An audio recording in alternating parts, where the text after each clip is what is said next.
खानदेशातील असा एक पारंपरिक पदार्थ जो गोडही आहे आणि आंबटही आणि इतका पौष्टिक आणि टेस्टी ना, एकदा खाल्ला की तुम्ही चव विसरणार नाही.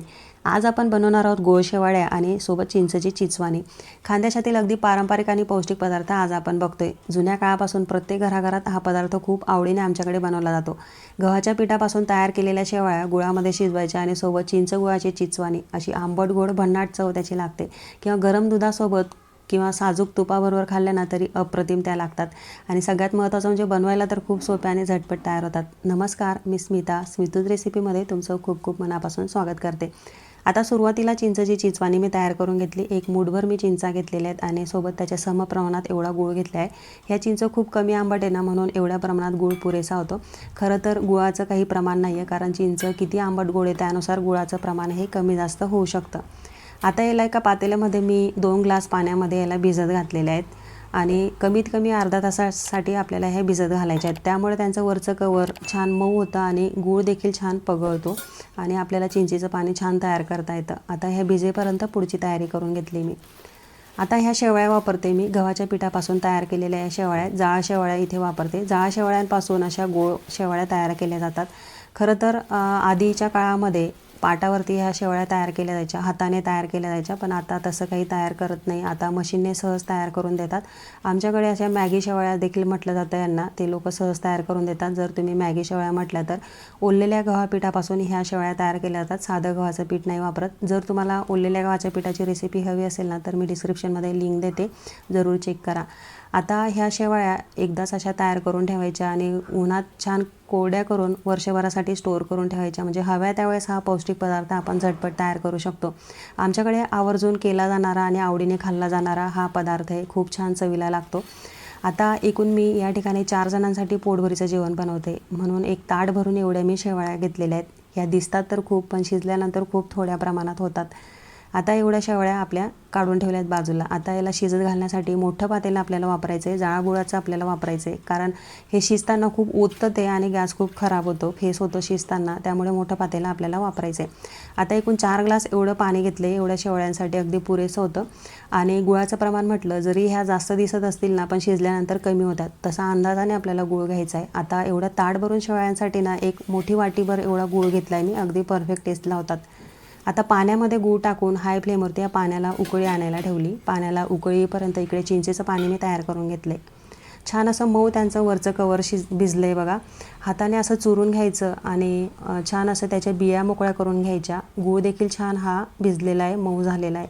चिंच गुळाचं पाणी आपलं तयार झालं आहे. आता याला पुरणचाळाची चाळण येते ना, त्याच्याने गाळून घ्यायचं आहे. म्हणजे वरती छान काडी कचरा चोथा हा राहतो त्याचा, आणि खाली मस्त आपल्याला छान क्लीन असं पाणी मिळतं, चिंच गुळाचं पाणी. याला आम्ही चिचवाणी किंवा चिंचेचं पन्हं असं देखील म्हणतो. तुमच्या भागात काय म्हणताना हे मला आवर्जून सांगा कमेंटमध्ये. आता हे चिंचेचं पाणी आपलं तयार होतं आहे. खरं तर आजचा जो पदार्थ आपण बघतो ना, याची एक खासियत आहे. आमच्याकडे हा होळीला नैवेद्य म्हणून देखील केला जातो, किंवा त्यामागे काही जुन्या लोकांचं शास्त्रीय कारण देखील आहे. ते असं म्हणतात की होळीपासून हे ऊन खूप वाढायला लागतं आणि उन्हाचा त्रास होऊ नये ना, म्हणून चिंच गूळ असलेलं आजचा जो पदार्थ आपण बनवतो आहे त्याचं सेवन केल्याने उन्हाचा त्रास हा कमी होतो असं म्हटलं जातं.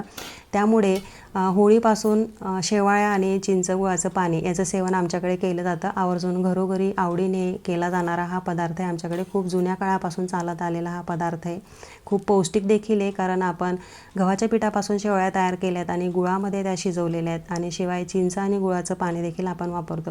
हे चिंच गुळाचं पाणी शरीरासाठी खूप उपयोगी आहे. याला ऊन लागलं ना, अशा वेळेस हे पाणी ग्लासभर प्यायचं आणि त्याने लगेच आराम पडतो. आणि पोटावरती ओलं कॉटनचं कापड आपण झाकून ठेवायचं तासाभरासाठी, लगेच फरक पडतो. आता इकडे आपलं पाणी देखील छान उकळलं आहे. पाणी उकळेपर्यंत गूळ छान हा मेल्ट होतो. आता याला मी गाळून घेतलं आहे, कारण गुळामध्ये काळी कचरा हा थोडाफार असतो. स्वच्छ करून घ्यायचं आहे पाणी, मग आपल्याला वापरायचं आहे. आता त्या पातेल्याला स्वच्छ धुवून त्याच्यामध्ये हे परत पाणी टाकलं मी आणि उकळी आणायला ठेवलेलं आहे. उकळी आल्यानंतर मग आपल्याला हे शेवळ्या याच्यामध्ये टाकायच्या आहेत. मोठं पातेलं आपल्याला वापरायचं आहे, कारण गूळ आणि गुळाचं पाणी आणि ह्या शेवळ्या जसं उकळतं ना, तसा फेस खूप होतो सुरुवातीला आणि खूप ओततं ते आणि गॅस खूप खराब होतो. अशा वेळेस मोठं पातेलं असलं ना, मग जास्त घाण होत नाही आणि छान शिजवता येतं ते आपल्याला. जाळ गुळाचं आपल्याला घ्यायचं आहे. गुळामुळे खाली करपण्याची शक्यता देखील असते. आता भरपूर दिसत आहेत ह्या पाण्यात टाकल्यानंतर. गॅसची फ्लेम आपल्याला हाय ठेवायची सुरुवातीला उकळी येईपर्यंत. आता पाहू शकता असं दाबल्यानंतर जर पाण्याचा अंदाज तुम्हाला नीट बघायचा असेल ना तर दाबल्यानंतर शेवाळ्या बुडतील ना इतर पाणी आपण घेतलेले आहे असं तुम्ही समजा. आता हाय फ्लेमवरती छान उकळी आली याला. अधूनमधून आपल्याला मिक्स करत राहायचं याला, कारण खाली करपण्याची शक्यता असते. आणि जशी उकळी आली ना तसं हे खूप खाली ओततं, फेस येतो त्याला. अशा वेळेस अर्धवट झाकण झाकून आपल्याला ह्या शेवाळ्या शिजत घालायच्या आहेत. जोवर पाण्याचं प्रमाण जास्त असतं ना तोवर अर्धवट झाकण ठेवायचं आहे. जवळजवळ सुरुवातीपासून 3 ते 4 मिनटं असं अधूनमधून ढवळत अर्धवट झाकण ठेवत मी शिजून घेतलेल्या आहेत. नंतर जसं पाण्याचं प्रमाण कमी झालं ना 3-4 मिनटानंतर गॅसची फ्लेम लो केली आणि पूर्ण पॅक झाकण झाकून आणि मग 3-4 मिनटं मी याला शिजून घेतलेले आहेत. मग अधूनमधून याला मिक्स करत राहायचं आहे आपण. तळाला करपणार नाही याची आपण काळजी घ्यायची. त्यासाठी जाळबुळाचं कढई किंवा पातेलंच आपल्याला वापरायचं आहे आणि मोठं भांडं आपल्याला वापरायचं आहे. एवढं मात्र आपल्याला काळजी घ्यायची. आता जवळजवळ 4-5 मिनटानंतर छान ह्या शिजत आलेल्या आहेत बघा. गुळाचं पाणी आणि शेवाळ्या छान एकजीव झालेल्या आहेत. असं पाणी एका बाजूला नाही, बऱ्यापैकी आटलेलं आहे पाणी, म्हणजे ह्या शिजत आलेल्या आहेत. किंवा 4-5 मिनटानंतर असं चेक केलं ना तर ह्या शेवाळ्या दाबल्यानंतर सहज अशा स्मॅश होतात, मऊ होतात, म्हणजे शिजलेलं आपल्या लक्षात येतं लगेच. अगदी परफेक्ट तयार झालेल्या आहेत बघा. आता ह्या खाण्यासाठी आपल्या शेवळ्या तयार झाल्यात.